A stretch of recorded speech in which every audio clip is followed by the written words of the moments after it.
नमस्कार दोस्तों, स्वागत है आप सभी का हमारे चैनल सुविद्या में। आज हम बात कर रहे हैं मेवाड़ का दुर्ग चित्तौड़गढ़ दुर्ग की।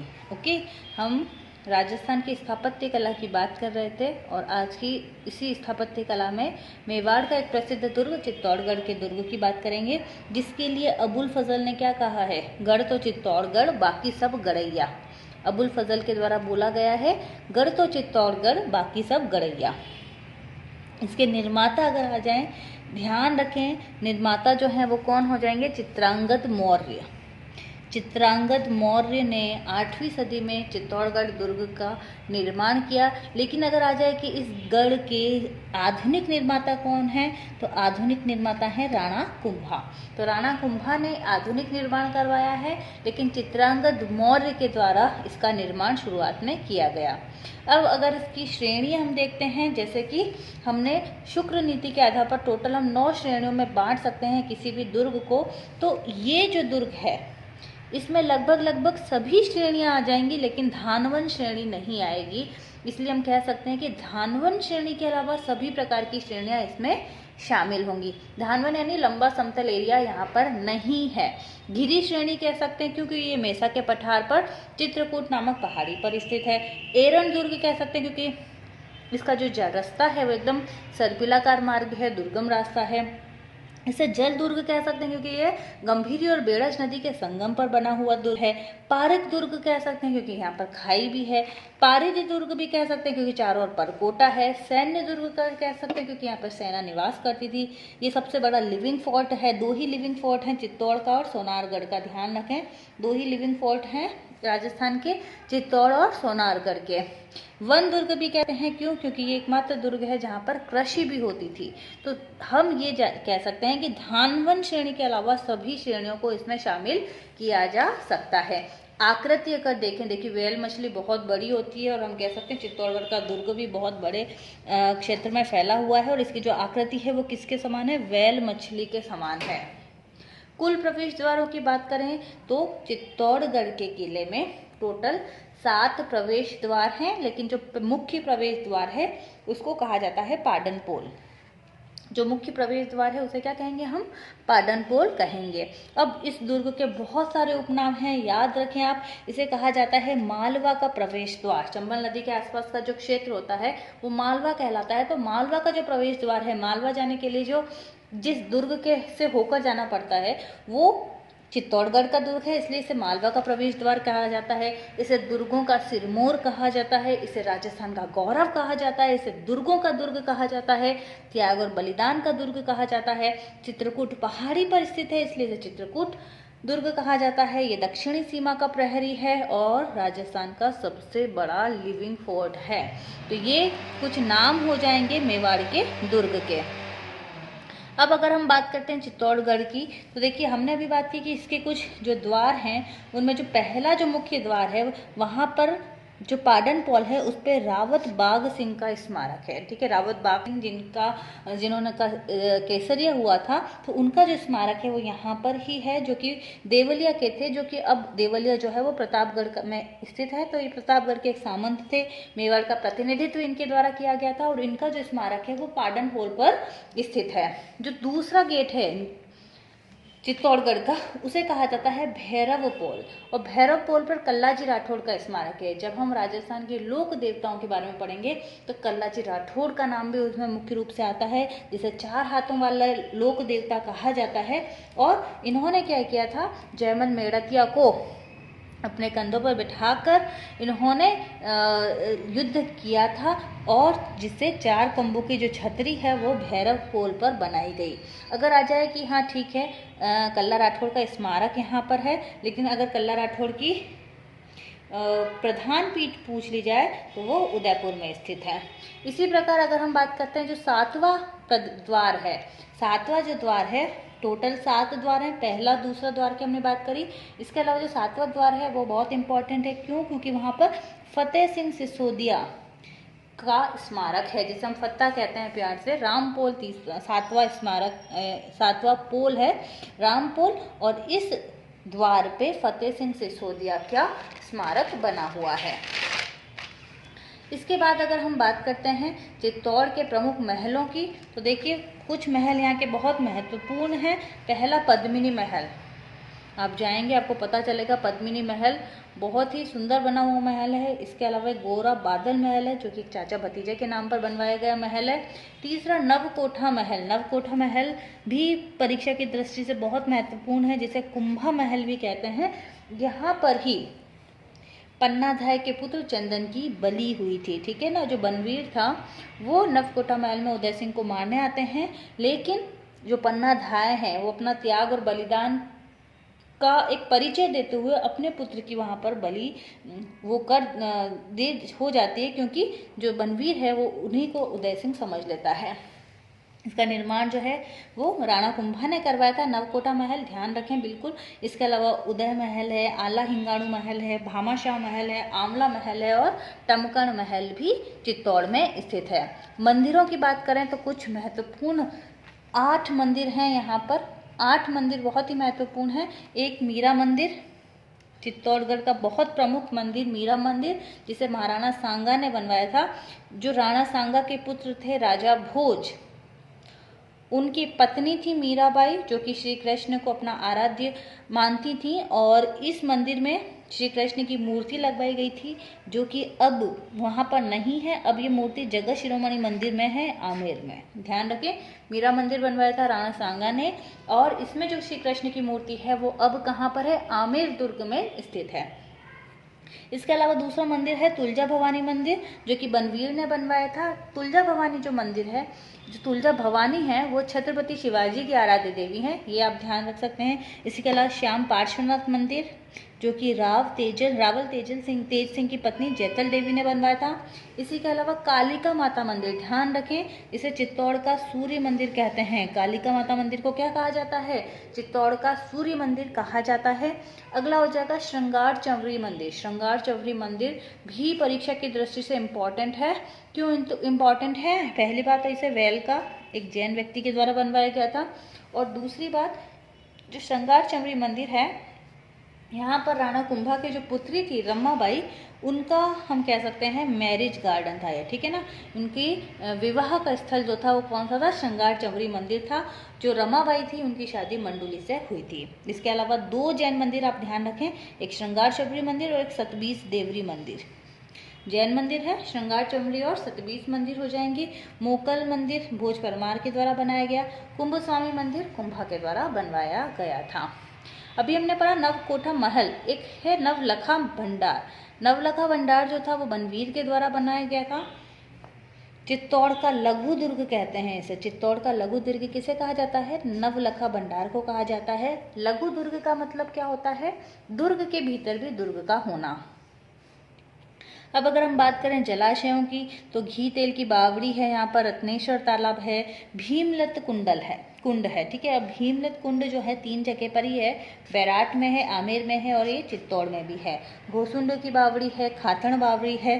घोसुंडी की जो बावड़ी है वो किसके द्वारा बनाई गई है, रायमल, जो कि कुंभा के पुत्र थे, उनकी पत्नी श्रृंगार देवी के द्वारा घोसुंडी की बावड़ी यहाँ पर बनवाई गई है। तो इसके बाद जो इम्पोर्टेंट चीज़ है, अपने चित्तौड़ पढ़ते हैं तो विजय स्तंभ बहुत ही महत्वपूर्ण हम कह सकते हैं इसके लिए। तो विजय स्तंभ को पढ़ने से पहले देखिए इसकी कि विजय स्तंभ क्यों बनवाया गया वो हमें पता होना चाहिए। तो 1421 से 1433 में यहाँ के जो शासक थे वो है राणा मोकल थे। अब राणा मोकल जो थे वो किसके पुत्र थे, राणा लाखा और मारवाड़ की हंसाबाई के पुत्र थे राणा मोकल।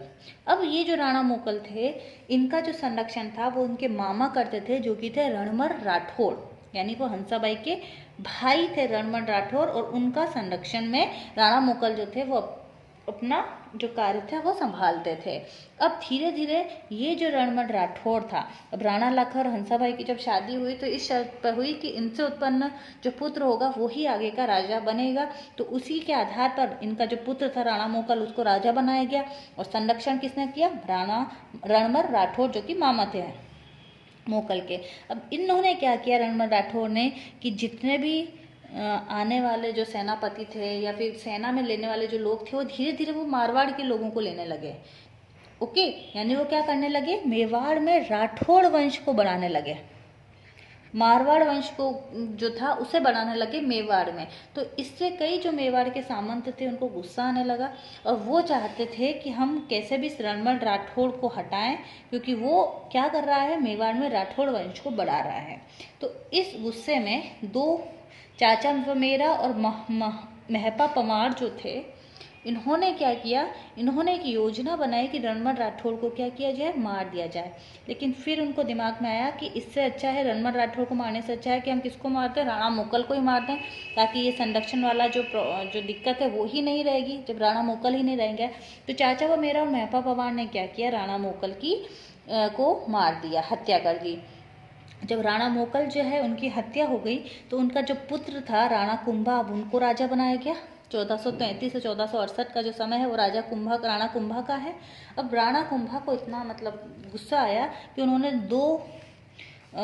मन में प्रण कर लिए कि एक तो उन्हें अपने पिता के हत्यारों से बदला लेना है और दूसरा ये क्यों मारा मेरे पिताजी को, क्योंकि राठौड़ वंश जो था वो बढ़ रहा था मेवाड़ में। एक दूसरा कि राठौड़ वंश का जो वर्चस्व है उसी को खत्म कर देना है, क्योंकि मेरे पिता की मृत्यु इसी कारण से हुई थी। अब राणा कुंभा ने क्या किया, उनको पता चला कि चाचा मेरा और महपा पवार के द्वारा राणा मोकल की मृत्यु हुई है। तो अब जब उन्होंने ये कह दिया कि मुझे अपने पिता के हत्यारों से बदला लेना है, तो चाचा मेहरा और महपा पवार जो थे वो किसकी शरण में चले गए, मालवा के महमूद खिलजी की शरण में चले गए। मालवा के महमूद जो खिलजी थे उससे राणा कुंभा ने कहा कि भाई आप इनको दे दो मुझे, ताकि मैं क्या करूं, अपना बदला जो है वो ले सकूं। लेकिन इन्होंने कहा कि भाई मेरी शरण में जो भी आएगा मैं तो उसकी रक्षा करूंगा। तो इस कारण फिर राणा कुंभा ने मालवा के महमूद खिलजी से युद्ध किया। युद्ध में राणा कुंभा की जीत हुई, उन्होंने चाचा मेरा और महपाक को मारा। ठीक है, अब ये जो युद्ध में जो जीत हुई मालवा के राजा से, उसे क्या कहा जाता है, सारंगपुर विजय। क्या कहा जाता है उसे, सारंगपुर विजय या मालवा विजय कहा जाता है। और इसी विजय के उपलक्ष्य में चित्तौड़गढ़ में विजय स्तंभ को बनाया गया। तो विजय स्तंभ 122 फीट ऊंचा है, 9 मंजिल का है। 1440 से 48 में राणा कुंभा ने कौन सी विजय, सारंगपुर विजय, मालवा विजय, जो कि कब हुआ था, 1437 में ये युद्ध हुआ था, उसके उपलक्ष्य में 1440 से 48 8 साल लगे इसको बनवाने में। टोटल सीढ़ियाँ कितनी हैं, 157 सीढ़ियाँ हैं। आधार पर अगर हम इसका नीचे बेस देखें तो 30 फीट चौड़ा है ये। 8वीं मंजिल पर कोई मूर्ति नहीं है, 8वीं मंजिल पर इसके कोई भी मूर्ति नहीं है। अब जीर्णोद्धार जो है इसका किसके द्वारा कराया गया है, 1857 में स्वरूप सिंह के द्वारा इसका जीर्णोद्धार करवाया गया। शिल्पी जो थे इसके मुख्य जैता, नाथा, पामा और पुंजा थे। प्रथम मंजिल जो है उसमें विष्णु जी का मंदिर है, जिसे विष्णु ध्वज भी कहा जाता है। ये बात किसने की है, उपेंद्र नाथ डे ने कही है। तो 8वीं पे कोई मूर्ति नहीं है, पहली पे विष्णु जी का मंदिर है। तीसरी मंजिल पर 9 बार अरबी भाषा में अल्लाह शब्द भी लिखवाया है। कुंभा ने तीसरी मंजिल पर 9 बार अरबी भाषा में अल्लाह शब्द का प्रयोग किया है। और इसके अलावा ये जो विजय स्तंभ है इसके चारों ओर मूर्तियां हैं, और मूर्तियां होने के कारण इसे क्या कहा जाता है, मूर्तियों का अजायब घर भी कहा जाता है। 15 अगस्त 1949 को 1 रुपये का डाक टिकट भी जारी किया गया था, ताकि ये जो विजय स्तंभ है इसको और प्रसिद्धि मिल सके। राजस्थान पुलिस माध्यमिक शिक्षा बोर्ड का प्रतीक चिन्ह भी विजय स्तंभ है। इसको बनवाने में लगभग 90 लाख का खर्चा हुआ था। और इसकी जो 9वीं मंजिल है उस पर अत्रि और महेश ने मेवाड़ी भाषा में कीर्ति स्तंभ प्रशस्ति, ठीक है ना, कीर्ति स्तंभ अलग बात है, और कीर्ति स्तंभ प्रशस्ति की रचना की है, जिसमें क्या किया गया, राणा कुंभा ने जहाँ जहाँ भी जितनी भी विजय प्राप्त की है उनका वर्णन किया गया है। 9वीं मंजिल पर अत्रि महेश ने कीर्ति स्तंभ प्रशस्ति की रचना की है, जिसमें कुंभा की विजयों का वर्णन किया गया है। अब ये जो विजय स्तंभ है इसको अलग अलग कह सकते हैं उपनाम दिए गए हैं, जैसे कुतुब मीनार से भी श्रेष्ठ है ये, कर्नल जेम्स टॉड ने कहा है। रोम का टार्जन फर्ग्यूसन ने कहा है। हिंदी प्रतिमा शास्त्र की अनुपम निधि आरपी व्यास ने कहा है। संगीत की चित्रशाला डॉक्टर सीमा राठौर ने कहा है। पौराणिक देवताओं का अमूल्य कोश गौरी शंकर हीरानंद ओझा ने कहा है। लोक जीवन का रंगमंच गोपीनाथ शर्मा ने कहा है। तो ये तो बात हुई हमारे विजय स्तंभ की। अब अगर हम बात करते हैं, इसी के अलावा एक कीर्ति स्तंभ भी आपको चित्तौड़ के किले में देखने को मिलेगा। ये एक जैन स्तंभ है जिसका दूसरा नाम है मेरु कनक प्रभ। 12वीं सदी में जीजा शाह, ठीक है, उनके द्वारा इसे बनाया गया है, जो कि बघेरवाल महाजन के पुत्र थे। 7 मंजिला है, 75 फीट ऊंचा है। और ये किसको समर्पित है? जो जैनियों के जो प्रथम आदि गुरु माना गया है आदिनाथ और ऋषभ देव, इनको ये समर्पित है। तो ये यहाँ तक तो हमने किसकी बात करी? विजय स्तंभ की और कीर्ति स्तंभ की हमने बात की। अब अगर हम बात करते हैं साकों की, तो देखिए यहाँ पर 3 साके प्रमुख हैं। कितने साके हैं यहाँ के? 3 साके। पहला जो साका है वो 26 अगस्त 1303 को हुआ था। इसमें केसरिया किया था राव रतन सिंह ने, जौहर किया था पद्मिनी ने।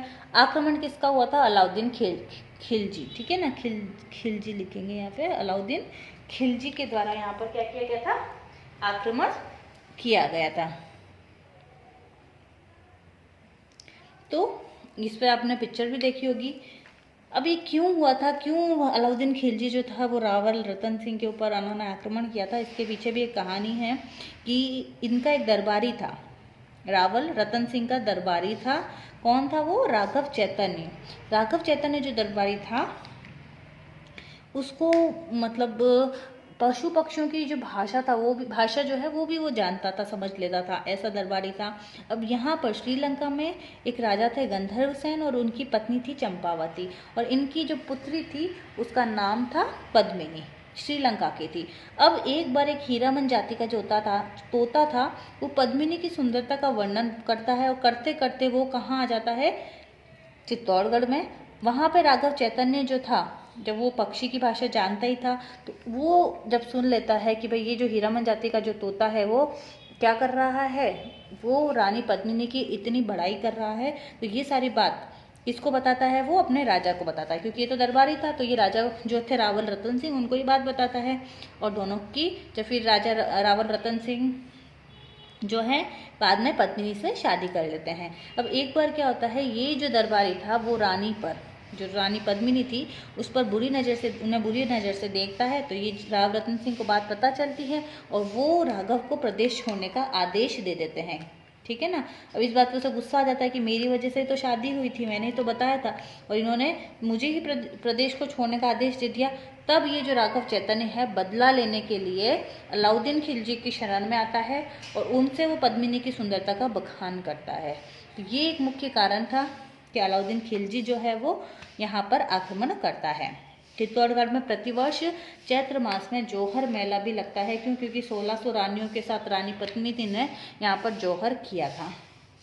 ये पहला अग्नि से होने वाला हम कह सकते हैं जौहर है। लेकिन अगर पहला ही साका आ जाए, राजस्थान का पहला साका, वो 1301 में हुआ है। ये 1303 की बात है, और 1301 में रणथंभौर दुर्ग जो कि सवाई माधोपुर है, वहाँ पे हमीर देव चौहान ने केसरिया किया था। उनकी पत्नी रंग देवी ने जल जौहर किया था, और वहाँ पर भी आक्रमण किसने किया था? एके ने ही किया था, अलाउद्दीन खिलजी के द्वारा ही आक्रमण किया गया था। तो राजस्थान का पहला रणथंभौर में हुआ है, और ये दूसरा साका है। लेकिन जो अग्नि में जो रानियां थी उन्होंने जो जौहर किया है वो पद्मिनी ने किया है। फिर अगर हम दूसरे साका की बात करें जो कि चित्तौड़गढ़ में हुआ है, केसरिया बाघ सिंह जौहर किया रानी कर्मावती में, जो कि सांगा की पत्नी थी, और उस समय गुजरात के शासक बहादुर शाह ने यहाँ पर आक्रमण किया था 1534 में।